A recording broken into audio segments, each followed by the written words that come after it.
Good morning, everyone, and welcome back to CBT News. Today is Thursday, July 10th. Here's a look at today's top automotive industry stories brought to you by Ally.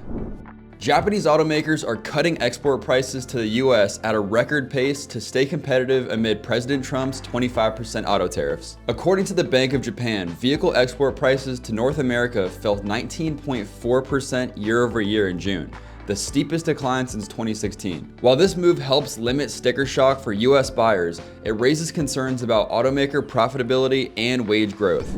The U.S. International Trade Commission released its second report on the economic impact of the USMCA's automotive rules of origin. Since its implementation in 2020, the agreement has boosted U.S. parts production, jobs, and profits, but has led to a slight decline in vehicle production and an increase in car prices. The report also notes that new electric vehicle components and manufacturing processes are causing trade classification challenges. Tesla plans to expand its robotaxi service to the San Francisco Bay Area in the coming months. The service is currently being tested in Austin with a limited fleet and strict safety measures. However, California's stringent regulations require multiple permits for operation and charging riders, making this expansion crucial for Tesla as EV sales decline and growth relies on autonomous vehicles.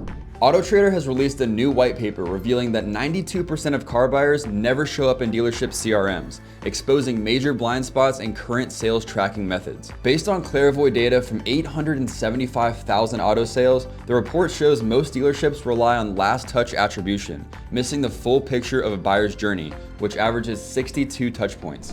Don't go anywhere, we'll be right back with Kevin Tynan, Director of Research at the Presidio Group, to discuss May and June sales.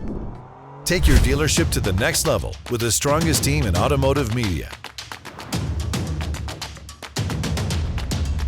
CBT News, dealers' most trusted source for news, content, and analysis. Talk to us a little bit about June sales. What are some of the things that jump out at you? Yeah, I would say when you look at the volume, the seasonally adjusted rate, probably not super impressive, especially compared to earlier in the year, March and April, where you had this tariff threat. But, you know, I'm kind of more focused on the pricing power and the margin integrity than the volume number. So for me, I look at it where, hey, if it's a 15, low 15s, and the manufacturers aren't overproducing, which it looks like they're not, to me, that means that we have a reasonably organic, firm price, reasonable margin kind of market going forward. And I think that's better for the industry, for retailers. And I get it. Retailers see opportunity in more than just the new vehicle sale. You know, there's other benefits to creating a buyer, whether it's in finance and insurance or as a service customer or whatever it winds up being. But ultimately, to not be oversupplied, have some firm pricing, and visibility going forward is not a bad thing for the industry. And be sure to watch the rest of this interview in its entirety right here at cbtnews.com. Well, that wraps up our show for today, but join us again here tomorrow morning on cbtnews.com.